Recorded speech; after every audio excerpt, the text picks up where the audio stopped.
ataupun terjadinya nekrosis atau pecahan pembuluh darah. Kemudian kalau misalnya pH-nya sesuai, efek terapi yang kita tujukan itu dia akan optimal, masuk dia langsung ke reseptor atau tempat sakit yang kita tuju.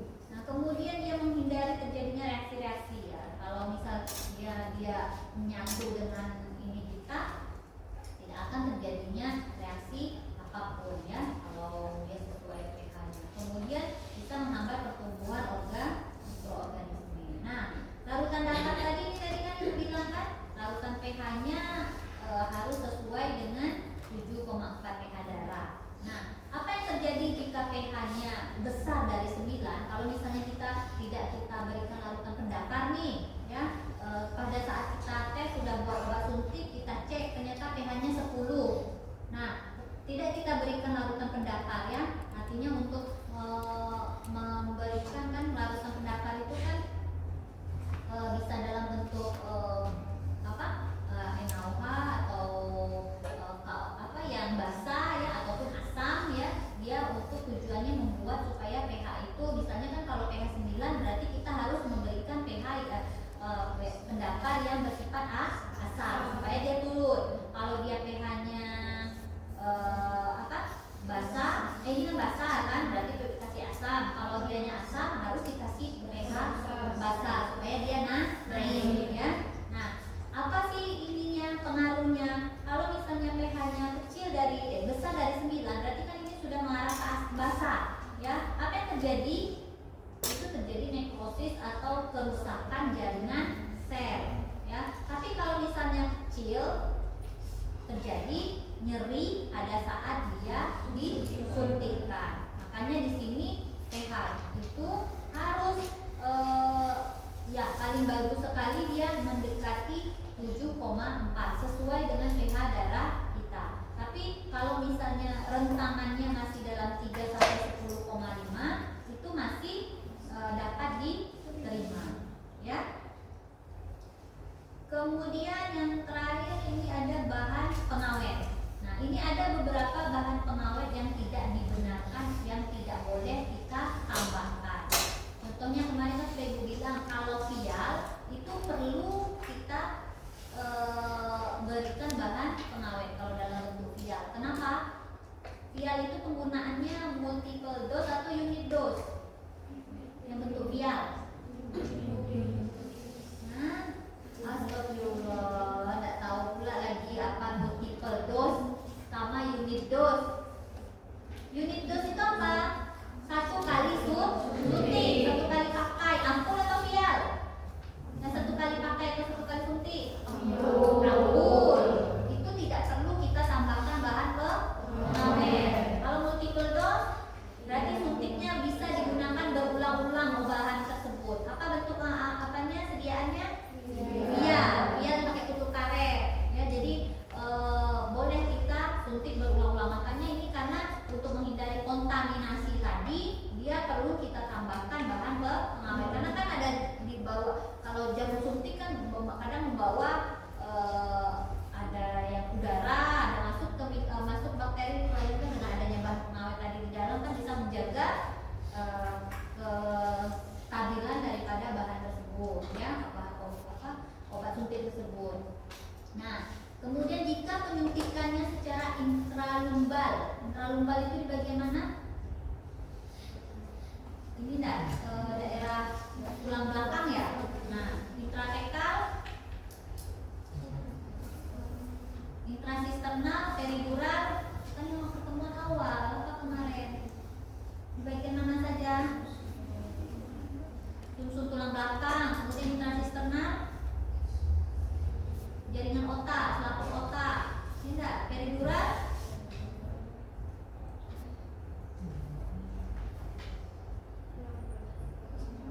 Peridural tulang belakang.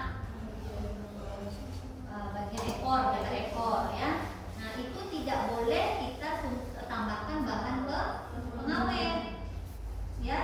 Nah, kemudian untuk wadah takaran tunggal tadi sudah ampul kan, yang tunggal.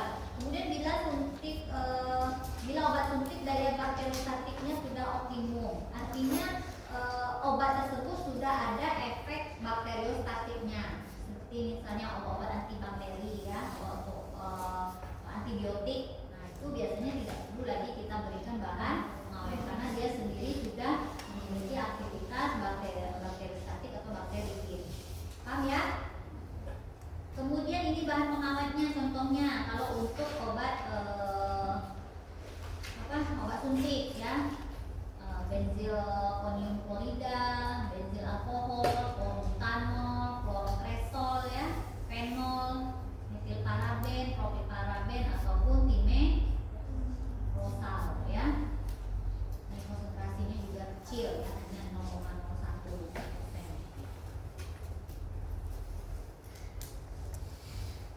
Kemudian ini masih ada antioksidan. Nah, antioksidan tujuannya untuk apa? Ini untuk obat-obat bahan aktif yang bersifat apa? Mudah teroksidasi ya. Makanya di sini dia apa contohnya mudah teroksidasi? Vitamin C ya, apa lagi?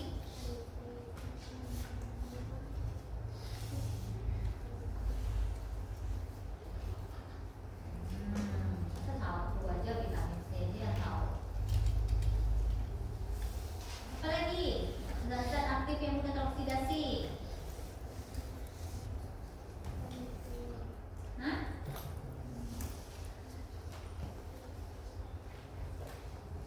Apa?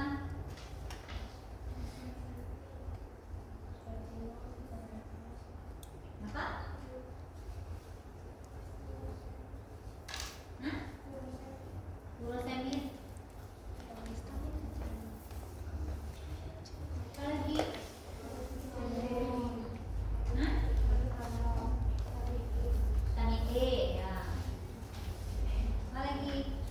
Cari lah baca-baca dia yang cuma vitamin C dia tahu bahan aktif yang mudah teroksidasi. Ya. Nah, ini ada beberapa zat antioksidan yang biasanya diberikan. Ya, misalnya natrium disulfid, natrium metabisulfid, ya. Kemudian BHA, butyl hidroksi asid, BHT, butri hidroksi toluen ya.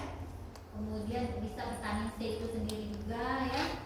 Kemudian kompleks NASH ya, itu juga bisa sebagai antioksidan. Biasanya kadang ya tergantung dari yang paling banyak digunakan natrium metabisulfid ya sebagai antioksidan. Nah, ini contohnya kan natrium metabisulfid ya 0,1 sampai 0,2%. Ini untuk yang larutannya bersifat asam ya. Larutannya agak bersifat asam. Kemudian natrium disulfid, kalau disulfid ini biasanya diberikan pada injeksi epinefrin atau yang bersifat basah. Ya, jadi antara yang bersifat asam dan basah itu harus disesuaikan juga bahan pengawetnya. Kemudian untuk yang minyak itu biasanya dikasih BHT, butyl hidroksi asid atau BHA, butyl hidroksi asid ataupun BHT, butyl hidroksi toluen. Kalau dia mengandung minyak, misalnya yang sediaan yang berbentuk suspensi ataupun emulsi ya, itu diberikan bahan pengawetnya BHT atau BHA. Kemudian ada lagi selain itu, kadang kan ibu bilang obat suntik itu kan tidak semuanya bentuk jernih yang disuntikkan secara intravena, tapi kan ada juga yang berbentuk suspensi ataupun emulsi. Biasanya bentuk suspensi emulsi itu kan disuntikkan di jaringan otot, makanya dia perlu suspending agent. Sama alasannya mengapa dia dibuat dalam bentuk suspensi, karena dia kan tidak zat aktifnya tidak mudah larut di dalam air, makanya dia dibuatlah dalam bentuk suspensi, diberikan tambahan suspending agent supaya mempermudah kelarutannya. Siapa yang menjadi suspending agent?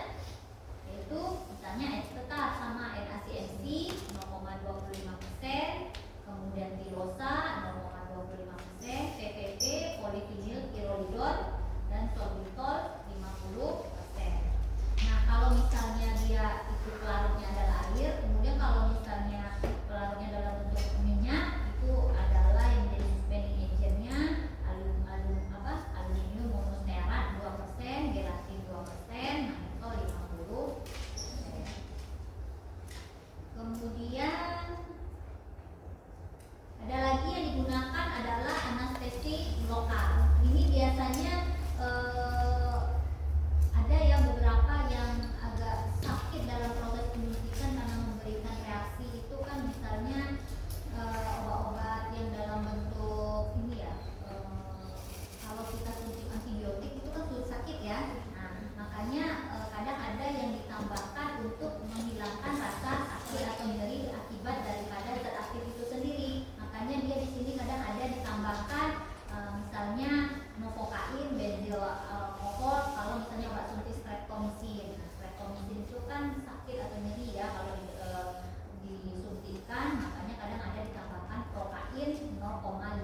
menghindari atau